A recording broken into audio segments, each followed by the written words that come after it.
Welcome everybody to the final edition of Indians Insider for this franchise. So this is going to be the final episode of this besides the playoffs. The playoffs are going to be the last 6 episodes of this, and then we're not going to be able to do a wrap-up after the playoffs for reasons that I'll get into later on in the episode. But this is going to be the final episode of Indians Insider, but not the final episode of the franchise. The franchise is still going to have the playoff episodes. But the Indians were the only team in the major leagues, to win 100 games this season, finished exactly at 100, one game better than last year, which you might look at and say, well, that wasn't really an improvement. You only, got better by one game. But we are more looking to make an improvement in the playoffs, where we lost in 5 games in the ALCS last year, and we're thinking that even though, that extra game during the regular season was nice, now our team is built to win in the postseason. So let's get into first seeing how the standings finished out for the division, because it wasn't very close, but there was still a couple interesting things that happened. So let's look at that right now. And as you can see, the Twins ended up getting home field over the Chicago White Sox for the wild card game. That was really the only drama in the American League Central. We were kind of like the Royals, the runaway favorites this year, even though in this franchise, the second season of this franchise, the Royals finished 72-90, which made them one of the worst teams in the league. The Indians were helped out by a late divisional run where they finished 46-30 within the division. They also got really hot at the end, so it could have been potentially closer, but the Indians started to heat up. The White Sox made a good run at the Twins too, but the Twins maintained their decent play. So we will actually see some of the wild card game later on in the episode, but for now we're going to keep moving forward on our Indians-related news. First, we're going to be covering where some of our players ranked league-wide. You're also going to get an opportunity to see how some of your favorite players might have done during the season, if you are a fan of any other players and any other teams. But Carlos Santana finished 9th in the league in batting average, as well as Michael Brantley finishing 11th and Yan Gomes finishing 13th. They were our 3 hitters in our lineup to hit over 280. Now, batting average is not a very important stat, but the big thing to note this year is that Carlos Santana, while not hitting the 330 that he hit versus left-handed pitching last year, he really improved his batting against right-handed pitching, and I think that's a big step forward in his play, and you can see the improvement that was made in his play throughout the year, as it led to a higher OPS and a higher OBP because he was able to hit better off of the right-handed pitchers. And that gives him just even more versatility as a switch hitter. That was kind of a weakness in his game last year, was his inability to hit for a high average off of right-handed pitching, even though the power was obviously still there. Ben Revere was one of the hottest hitters in baseball down the stretch, and he really made a run at Mike Trout's MLB leading, or American League leading at least, hit total. At 186, he was only 5 off. He really had a bad start to the year, but he picked it up toward the end, and he hit 292 off of same-handed pitching and ended up about 274. And as you'll see later, he was one of the best base stealers in the entire American League this year. Michael Brantley had another solid power year from the extra base hit standpoint, as he was 6th in the league in doubles with 38. Ben Revere was tied 9th with Brett Gardner and Alexi Ramirez with 36 doubles. Surprisingly enough, we actually had 2 players in the triples lead this year, or the triples run anyway. Tied for 5th was Ben Revere, and then also tied for 8th right behind Ben Revere was Jason Kipnis, who had a very down year, as you'll see later on in the stats section of this video. It was a power-happy year for American League, as 12 players hit 30 or more home runs, and one of them was an Indian. Brandon Moss had pretty much the same year as he had last year, with a pretty high OPS, good OBP, and a lot of home runs. 30 home runs this year, not quite as many as he had last year. But Carlos Santana also made a run at his team-leading total, as he had 28 on the season. He got very close to hitting 30 down the stretch as he started to heat up. So did Brandon Moss. And when you hit for a lot of power, chances are you're driving in a lot of runs too. Brandon Moss 4th in the league in runs batted in.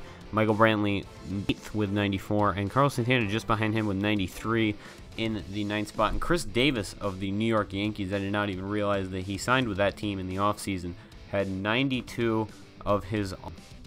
And Ben Revere was moved to the top of the lineup toward the end of the season, and it really showed as he finished 3rd in the league in total runs, behind Mike Trout and Kyle Seager. Mike Trout's probably going to win the MVP, just a heads up. But 6th and 7th were Carlos Santana, and also tied for 7th with Carlos Santana was Michael Brantley. So you can tell kind of who the best players on our team were this year. It's definitely those three and Ben Revere. Ben Revere for different reasons than those three, obviously, but still, you can tell who our best hitters were this year in the lineup. And as I alluded to earlier, Ben Revere was one of the best base runners in the league this year and led the American League in stolen bases after finishing 2nd last year.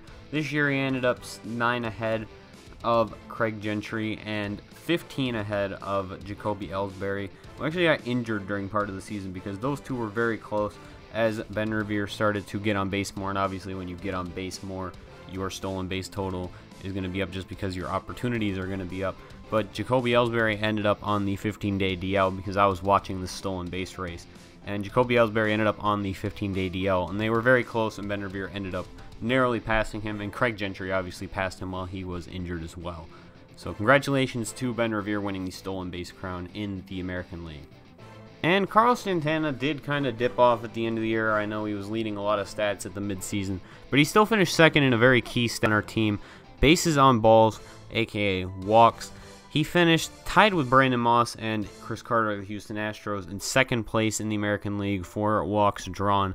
And Jason Kipnis surprisingly finished in 12th. Despite his very rough year at the plate, he did manage to sneak into the league leaderboard for this particular stat. And in terms of raw power this year, few were better than Carlos Santana, only 9 players ahead of him in the raw slugging percentage numbers. Mike Trout obviously being one of them, 646, almost 200 points higher than Santana. There's no doubt who the best player in the American League was this year, ladies and gentlemen. And the final league-wide batting stat we're going to show you is on base plus slugging. Now, this recently, since I started this series, has become a very widely used statistic in lots of news articles and player evaluations that I've been reading anyway. This was not a very mainstream stat when the season started out, but I was still including it in a lot of my videos anyway, and it's been interesting to see how throughout just this last year or so, how it's been used to evaluate hitters in a way that I had never personally seen it before.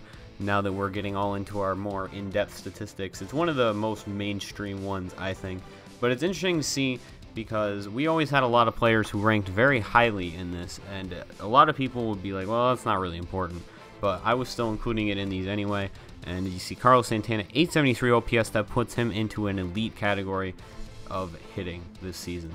Now to cover what many would consider the Indians' calling card, the pitching. So, as we were a 100-win team this year, you can obviously expect quite a few of our pitchers to be in this wins category. Trevor Bauer actually led the team with 16, despite his rather unimpressive ERA and WHIP, and overall kind of disappointing year in my eyes. He did walk a lot of people, so that number is kind of inflated. He ended up 1st on the team and 6th in MLB in the American League, excuse me, and just behind, a lot of the leaders. He finished 6th in the league with 16 wins. And Matt Latos tied with Shelby Miller of the Blue Jays and Giovanni Gallardo of the Texas Rangers with 15 wins. He was a huge acquisition. Surprisingly, he wasn't the one who had health issues this season. Matt Latos, the man known for some health issues in the past, played the entire season with the Indians, as you will see in a few minutes when we cover the team stats portion of this video. And Corey Kluber, despite missing over 2 months of the season, somehow ended up qualifying for a lot of these pitching stats. Don't ask me how. He just ended up barely qualifying by 5 innings. Now, to qualify for these specific leaderboards, you have to pitch, as it says right there, at least 1 inning per team games played. So he worked his way just barely into a lot of these stats with his last couple starts of the season. Corey Kluber, therefore, ended up losing the least amount of games in the American League. Now, again, pitching wins and losses is really more indicative of the run support that a specific pitcher gets and team performance overall. So in Corey Kluber's starts, you'll know that either he performed really well and got his team the win early on, or his team was scoring a lot of runs for him and he performed solidly enough. And as you can see from the underlying numbers that are on your screen right now, he obviously performed very good, as he only allowed Doesn't say how many runs he allowed, but he didn't allow many runs this year. As you can probably do the math based on his ERA and his innings pitched total. But an outstanding season from Kluber, and you can only imagine how many games or how many wins he might have added to the team if he had stayed healthy those extra couple months of the year. But again, we'll never know. And again, a somewhat unimportant stat, but still worth noting. Cody Allen was 4th in the majors, or in the American League. I'm going to keep making that mistake. I'm sorry. I'm used to playing OOTP, where a lot of these statistics are league-wide. So, excuse me for that. But Cody Allen finished 4th. He was removed from the closer's role, not in any sort of performance-related thing, because when I look back, I was like, oh, a lot of his poor performances were related to certain bad outings. He was removed due to kind of a fatigue issue. He kept getting day-to-day injuries, so we kept removing him from the closer's role, and we put him and Tyler Clippard in a closer-by-committee role. So if he had stayed in the closer's role the entire season, he definitely would have had more saves than that. But even to finish 4th, even though he was not in the closer's role for a good majority of the season, is still rather impressive. And as I said earlier, with Corey Kluber falling into the classifications for a lot of these by technicality at the end of the year, he will be awarded with the American League Earned Run Average crown. Now, I still think that Masahiro Tanaka should win the Cy Young. We'll see who actually won it later on when I cover that portion of this. But Corey Kluber will walk away this year as the American League's ERA champion. And again, Corey Kluber also tied for 2nd behind the beast Sonny Gray, tied for 2nd in the American League in shutouts, a category that he was well leading before his injury and probably would have had just as many, if not more, shutouts than Sonny Gray if he had, again, stayed healthy during that 2-month period. Matt Latos, our most reliable starter in terms of staying healthy and actually performing during the year, finished the year 8th in the American League with 192 strikeouts. A fantastic year out of Matt Latos, as you can see all the numbers right there. Fantastic year out of him, and he looks like one of the best bargain free agent signings. We signed him for only $15 million due to health concerns. He looks like one of the best bargain free agent signings of this past offseason. And Matt Latos also tied for 5th in the American League with 7 complete games along with Masahiro Tanaka, and 1 behind the first place Irvin Santana, AJ Griffin, Felix Hernandez, Sonny Gray combination. Sonny Gray's 7 of his 8 shutouts were, or 7 of his 8 complete games were shutouts, by the way, just an insane stat in my eyes. And again, a reliable starter, finished 3rd in the league with 228 innings pitched this season.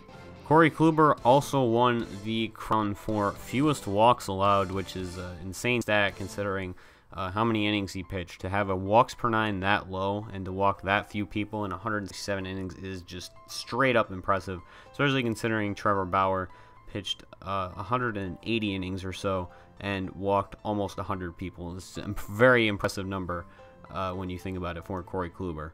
He also finished just behind Masahiro Tanaka in 2nd place with a whip of 1.01, and senior out of Tanaka, though, 0.97. He was the only player in both the AL and the NL to be under a 1 whip this year, and Corey Kluber actually finished at 1.01, which was 2nd in the league. Madison Bumgarner was 3rd with a 1.02, and then after that you can see the AL leaders. I don't remember the rest of the NL leaders in this specific category. Alright, unfortunately, I didn't realize this until I was already making this video, so I have already referred to it in the rest of the video as being fact.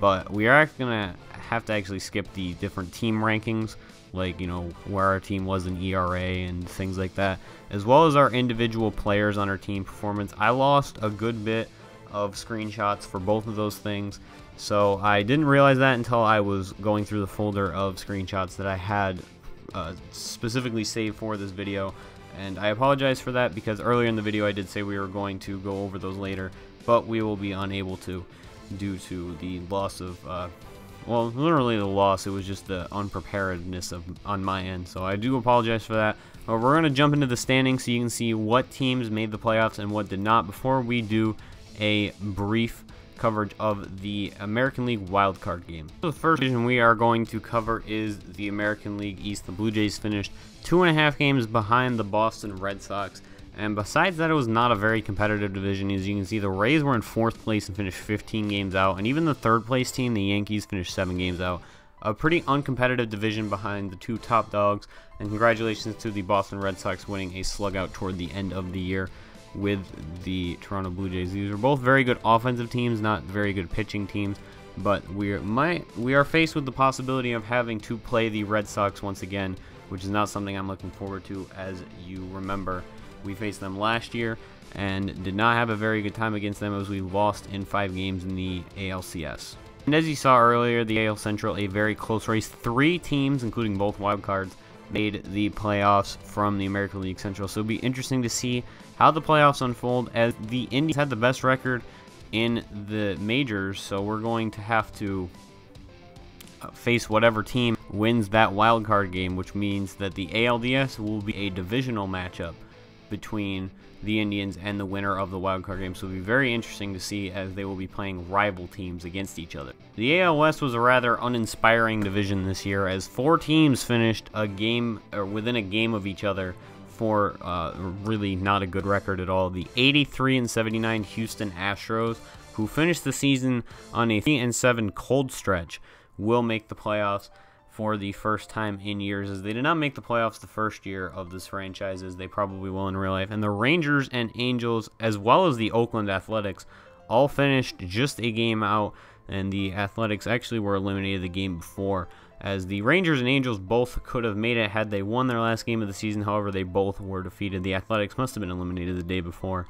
And the Astros, you know, they didn't do much better for themselves either. They also lost closing day. The only team in the American League West not to contend is the Mariners, and considering the amount of talent on that roster, that's really, really sad.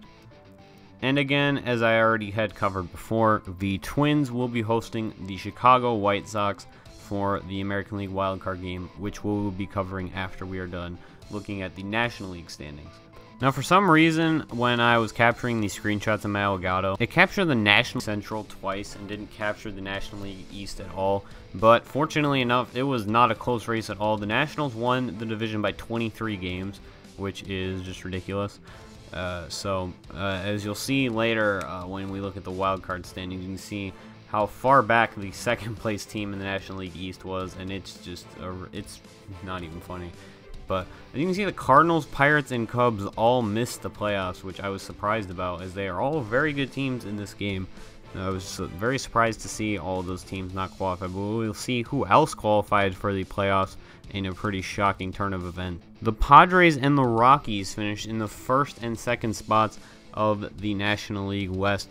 Now, it looks from this perspective like the Rockies and the Dodgers actually played a one-game playoff to determine seeding in the wild card, or in the second place spot, because the Dodgers finished half a game back of the Rockies, and this is after the end of the season, so I'm not exactly sure how that worked out. Or the Dodgers probably played a playoff game with the St. Louis Cardinals, so I'd assume so anyway. I think that was a game 163 anyway. So it's very strange, though, seeing a very quick turnaround in the National League West from the Dodgers and the Giants, who actually finished in last place, to the Padres and the Rockies as the top dogs over there this year. And here, as you can see, the Dodgers and the Rockies as the wild team in the National League. And look at the Marlins. They were the second place team in the National League East, and they had a losing record. Not very close at all. And for further reference, if you want to pause right now, you can see the playoff tree. Now let's get into the American League wildcard game. It was Chris Sale on the mound for the Chicago White Sox, and Alex Meyer was on the mound for the Minnesota Twins. So things are getting started off here in the 5th inning. It was 2-1. Miguel Sano hit a 2-run bomb in the 1st inning, and Alcides Escobar came back in the bottom of that same inning. And Chris Sale in a lot of trouble here as he gets high up in the pitch counts. And here's going to be a 2-run single right here by, I actually don't know who was at bat. It looked like Trevor Plouffe, but here's Miguel Sano once again, and this is going to go left side and gone, and that will be all the scoring the Twins need. They win 7-1, and they will move on to the American League Division Series. So that will be the Indians' opponent. I know it was a very short highlight reel. It was pretty much the only thing that happened in the whole game. As you can see, all the scoring came in the first 2 innings. So yeah, Alcides Escobar with it was Byron Buxton in the 1st inning with that 2-run home run. But that wraps it up. The next round of the playoffs is going to start. We're going to play the first, there's going to be 6 episodes, because we're going to play the first game of every series, and then the elimination game.